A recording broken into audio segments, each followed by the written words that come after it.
Before we start, I just wanted to say that if you want to play anime character decks like I've shown on the channel, but for every character in existence, including this one, go on ahead and join the Discord. It's free and you can test these guys out for yourself. Got everything you'd need to play them down there in the description. There have been so many archetypes, so many decks in the anime that are just terrible. Absolute trash. Many of them wouldn't even be fun to talk about, like dull parts. I mean, what, you want me to tell you how vanilla monsters are bad? Need me to tell you about the benefits of human interaction as well? Sometimes they're super fun to talk about, like alchemy beasts or hydra drives, just from being such unique failures. Today, we've got a terrible deck that actually, I'm not kidding, would have destroyed the game if it was released unchanged. Even today, it's armors. So what are armors? Funnily enough, they're an anime-exclusive type of card. Less like warrior and more like toon. A completely new subcategory, and it was introduced in DM and never brought into the real game. Yu-Gi-Oh! Has a very strange history with new card types in general, even if you count the ones that are real types like Psychic, Worm, and Cyberse, but I just want to focus on the subtypes a bit. So many were just thrown at us, and so many weren't good. Toons are fun, but genuinely feel like an archetype thing instead of what the subtype would eventually become, an extra type. Some extra flavor, maybe a deck in and of itself, but that takes support, and Toon's support has always looked too much like an archetype they wanted to be cute with. Especially when you compare it to unions, which have either been equipping a dude to literally one other applicable dude so he can have 200 attack or something, who cares? Or it's been ABC, which may as well just be the most kneecapped deck in the history of the game, despite not even being too good. You had a Assault Core Limited, they had to ban Union Carrier, these guys just need the love. Gemini has always been the worst concept for a Yu-Gi-Oh! Monster to ever be a part of, and Tuner barely counts as anything other than text that had to exist for synchros to function.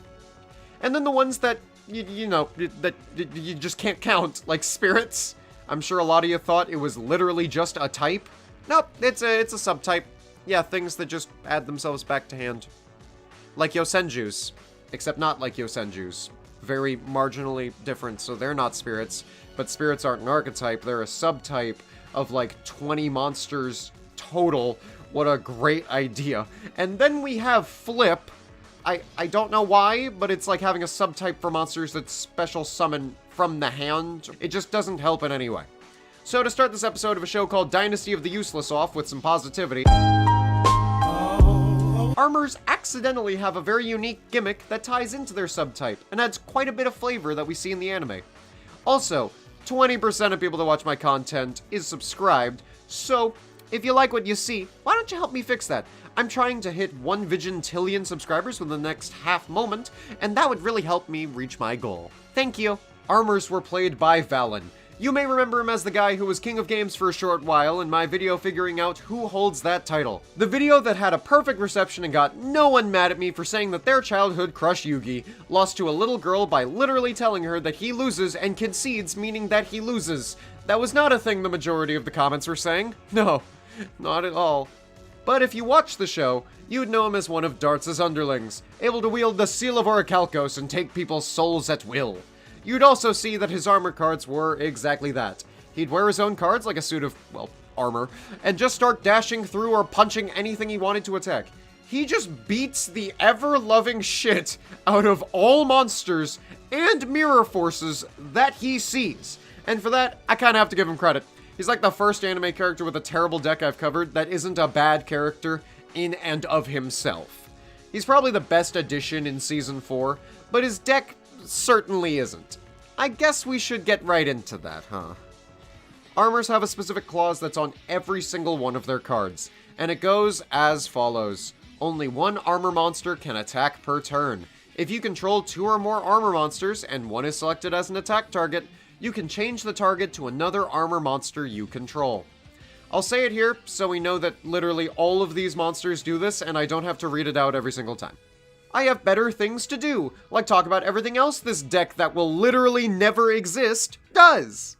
This is pretty funny because you can infinitely redirect attacks, stalling out the game and getting a judge called on you faster than pole position ever could. On the serious side, this allows you to make sure your armor's effects go off when you want them to, considering they all have something to do with battle for the most part. Oh yeah, you see the problem? It's a battle phase focused deck. If War Rocks can't do it, these guys can get nowhere close. Now I'm just getting ahead of myself. I can't stall this out for even a moment longer. Let's talk about the armor monsters. Active Guard is a level 4 Earth Machine, armor type, I mean, you figured, with 0 attack and 2500 defense, and with the following effect. You take no damage this turn. If you use this effect, destroy this card during the end phase. This certainly has a thick ass for the DM era. With the downside, you can mitigate through having like 4 other armors out on the field and just not taking damage, I guess. But it doesn't really do anything besides instantly blow up to Trickstar's breathing on you. It's not really a relevant effect, and if anyone is trying to fight me on this, bring Hanawada or Battle Fader to the next YCS to see what Mirror Jade has to say about that. Advanced Shield is a level 4 Earth Machine with 1000 attack and 0 defense. If you control no face-up armor monsters, you cannot summon this card. This card cannot declare an attack. I know we're only on the second card here, but this thing has no effect! It's just restrictions, not on an effect, but on merely existing. Dude's out here with all this text to just be the worst card you've ever seen in your entire life. Today I seriously thought about killing you. I contemplated premeditated murder. When you were younger and you opened up old card packs and found Rare Metal Dragon, you ever just wonder how it worked? Who would play it? Same boat here, except I'm 22 now, and this may just be answerable by no one would. Run 0, you can run -1 if you're feeling spicy. Big Bang Blow has 0 attack and 0 defense, I'm sure y'all can figure out its Earth Machines by this point, and it has the following effect. If this card is destroyed by battle and sent to the graveyard while you control 2 or more monsters, inflict damage to each player equal to the total attack of each monster they control. After that, destroy all monsters on the field. We went from the worst to the best, and it's just because if you're going to have a battle phase reliant effect, you might as well just slam your balls on the table when you do it. This is a dark hole that burns for everything on the field, and could probably kill your opponent on the spot. I don't know what it is with anime cards and having this wacky 10k burn stapled onto them. Phantom Knights have it, Big Bang Blow and the funny Hermos fusion does it, even Pegasus with Jigen Bakudan. I guess the writers just needed some way to end the duel as soon as they wanted, and the best way to do that is to blow up everything and deal way too much damage. The atomic bomb over here is completely insane, and I think you should run 40 of them. Black Hole Shield has 0 attack and 0 defense. You can tribute this card to make the battle damage taken become 0. It's like Active Guard, but worse! Also, this would probably be a good time to make sure we're all on the same page here. Yes, you can have 4 right arms on the field at the same time. I don't know what that would have meant in the anime, but this isn't like the Mech Lords with their specific parts. You can just slam down whatever you want. I bring this up because maybe this would be an okay body part to have if it was competing within its own biology, but it doesn't matter when it has to go up against the entire human body. Don't play this, it isn't good. Burning Knuckle has 0 attack and 1000 defense. Whew boy, we back to having stats again. This card gains 200 attack for each face-up armor on the field.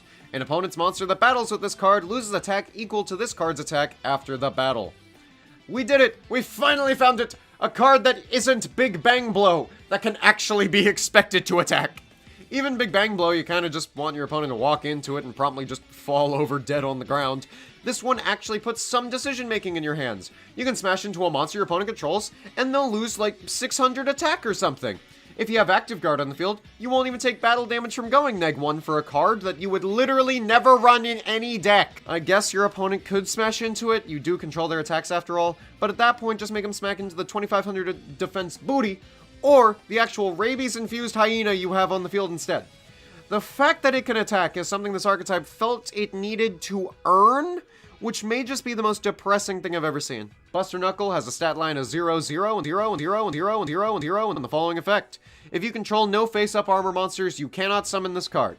This card gains 200 attack for each face-up armor you control. During battle between this attacking card and a defense position monster whose defense is lower than the attack of this card, yada yada yada, it gets piercing. Do I really need to talk about how 1000 attack piercing is bad? And how that's literally the best you'll get from this unless you get United We Stand, which is a pretty good card in this deck, and I'll explain why when we get to the spells. It even says it can't be summoned until you have other armors on the field, which I can't take as anything other than pity. Buster Pile's got a stat line of 0, 0. This card cannot be destroyed by battle. You take no battle damage from battles involving this card. If this card attacks an opponent's monster, destroy that monster after damage calculation and inflict 500 damage to your opponent. Would you believe me if I said this card is second only to Big Bang Blow? Yep, it's a marshmallow that burns and kills. What more could you want? Your opponent can't attack, but you can. Just destroy every monster they have, one at a time, and you'll be great. While you're at it, why not celebrate with some Capri Sun and rent the Star Wars prequels from Blockbuster, because you're in 2003. This would be pretty good in GOAT format, since it's just a better Spirit Reaper that can't blow itself up, but does the exact thing to your opponents. Actually, this would be broken in GOAT, what am I even saying? But today, it's nowhere near good. It's the best we've got, so we should savor it for all it's worth. Double cloth armor, big surprise, it's got 0/0. This card cannot attack. If this card is attacked by an opponent's monster, inflict damage to your opponent equal to half of that monster's attack, and destroy both monsters without applying damage calculation. Baby Bang Blow over here is pretty funny until you go back and read the first line of text. The fact your opponent has to walk into this like a fucking idiot should tell you all you really need to know about the card. Oh, that and the fact that it's a tribute monster? Why? Why would I ever tribute over one of my armors for this? Why would I run this? There are like 2 cards that do this, but better, primarily because they can actually attack and get the job done. I don't feel like this has any potential, but you can splash 1 into your decks just for the express purpose of saying that you're wearing 2 sets of armor when you have active guard on the field. I'm sure it would be a very funny thing. Jet Gauntlet has 0 attack, but a Herculean 1500 defense, with the following effect. You can destroy this card to destroy one opponent's attack position monster. This is just Exiled Force. This deck desperately needs anything that can actually be proactive, so by definition you would run 3. This is the sad state of affairs we're living in, but hey, at least we have more than 2 halfway decent cards now. St. Hydra Drives, there's actually something here for a few of these, I guess. Overboost has 0 attack and 1000 defense with the following effect. Armor monsters you control can attack your opponent directly. If an armor monster attacks your opponent directly with this effect, destroy this card during the end phase. And then we're back to garbage. Perfect. You know what Raging Flame Sprite really needed? Suicide. We can honestly do without the Tims. This is not, it's just not worth running in any way, considering that we're only going to be doing 1000 damage at most, without once again, the best card this deck has, United We Stand. I almost feel like we should cover it as an archetype card, but I'll withhold that misery, I suppose. Psychic Armor Head has 0 attack and 500 defense with the following effect.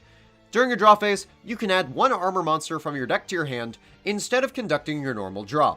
During your standby phase, if this card is in your graveyard, you can special summon it and face up attack position. Hey, it's the place starter! You can search your deck for your draw phase, and you can use funny Treeborn Frog combos with it every turn. Honestly, this card's pretty good. It's very versatile. You can loop this thing forever if you have a way to kill it every time it summons itself, like Enemy Controller or Topologic Bomber if you just want to annoy your opponent completely. Genuinely bonkers for the deck. You've got to run 3 and maybe tech in an anime Obelisk the Tormentor with it. That ought to be fire. Trapbuster has got that 0/0 stat line we've come to know and probably not love, with the following effect. Negate the effects of your opponent's trap cards that target 1 monster you control, or would destroy 2 or more monsters on the field. This feels like an effect you could staple onto literally any card in the game, and would not make it that much better. If Access Code had this exact effect on it, I don't think the price would jump at all, nor would it see any more play. Primarily because it's in every deck right now, but you get the idea. These are 2 weirdly specific activation conditions, which only screams anime to me, and usually that's not a good thing. We're currently living in usually. So yeah, this card blows. Don't even consider it unless you're absolutely terrified of Torrential Tribute. Or you just want to, fly through Mirror Force. I guess that's all you can really do with this thing. Now we move on to the spells, which are, by and large, the hard carry this deck needs. And then some more, and then all of it. These spells are why I was hesitant to put them on the series at all, but then I realized the 1-card FTK machine that is Helix made it onto the show, and I figured this would be something similar, right? Here's the broken part of this. Let's take a look at the spells. Armored Gravitation is a normal spell that allows you to special summon up to 4 level 4 or lower armor monsters in face-up attack position from your deck. At the end of the turn that this card's activated, send those special summon monsters to the graveyard. Yep, it's just 4 free bodies. Oh boy, this would be okay at best in armor, but this is likely a 1-card U-Link for any deck that wants to run bricky armors. Or you can just play Armor as the most swingy Link spam deck ever made with Microcoder. I don't know, that's the issue here. On their own, they do nothing. But these spells could literally never exist because this garbage can happen. This is just Link fodder the deck now. There isn't even a single way around it. But hey, at least it's only one card and the others can't be that good, right? Data Brain is an equipped spell that can only equip to Psychic Armor Head. If the equipped monster is destroyed by the effect of an opponent's spell card, during your next turn, you can activate this card from your graveyard by copying the effect text of that spell card. If this card is activated this way, destroy it during the end phase of this turn. See? This card is ass. It's not just a Link spam deck. This is just confusing to understand at first read, so I think it goes something like this. You equip this to the Armor Head, your opponent Dark Holes you, and then you can activate Dark Hole through this card from your graveyard. Yeah, makes sense. Worded exactly how it had to be. Don't run any of these. I don't even understand what you could use it for, other than exactly what I said, which still isn't good. Full Armor Gravitation is a normal spell that picks up the top 10 cards of your deck. Special summon as many armor monsters as possible from among those cards, in the order they were picked up, then remove the remaining cards from play. Okay, we're back to broken, ridiculous Link spamming now. Everything I said about the last one, but with one more monster, and also this is just Metaphys and Gren Maju support. Banish the top 10 is pretty good when they're face up, to the point that Pot of Desires would be better than Pot of Greed in a lot of decks if it simply banished the cards where I could see them. All of this is great, but the main reason to play this card is to get every armor you want onto the field and just win the game right there and then with a 30-minute combo that can go anywhere you damn well please. Phoenix Gravitation is a normal spell that you can only activate while you control Psychic Armor Head. Special summon 4 armor monsters from your graveyard. All monsters special summoned by this effect are destroyed during the end phase. It's every card they have just summons everything from the deck! It just summons so many! But this one's from the graveyard, so it's recursion! You can just keep going! This combos into the other ones! It's just the first spell! But you need Psychic Armor Head to do it. I don't care. The difference between the deck and the graveyard means nothing at this point if you just run 3 of each of these. It's broke. You get 40 negates first turn. Just run all of them. Run all of them. As for the traps, we only have the one in its Magnet Armor. It brings an armor back from the graveyard. The turn it for a turn. That's it. I can't even pretend to care.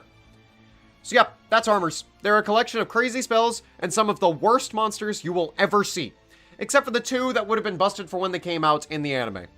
Velen may not be remembered by all, but from those that watched the show, his deck was one of the coolest from the presentation alone. In the real game, however, many years of power creep has somehow turned this deck from getting worse every single passing day like spoiled milk, to bursting through the meta easily with swingy and inconsistent turns that could be considered the most powerful in the entire game. I don't even know if I call them good or bad anymore. They're mediocre just by the idea of averaging their qualities out. Hope y'all enjoyed this, and if you did, like and subscribe for more like it. Here's Hydro Drives, my pride and joy and the best video I've ever made.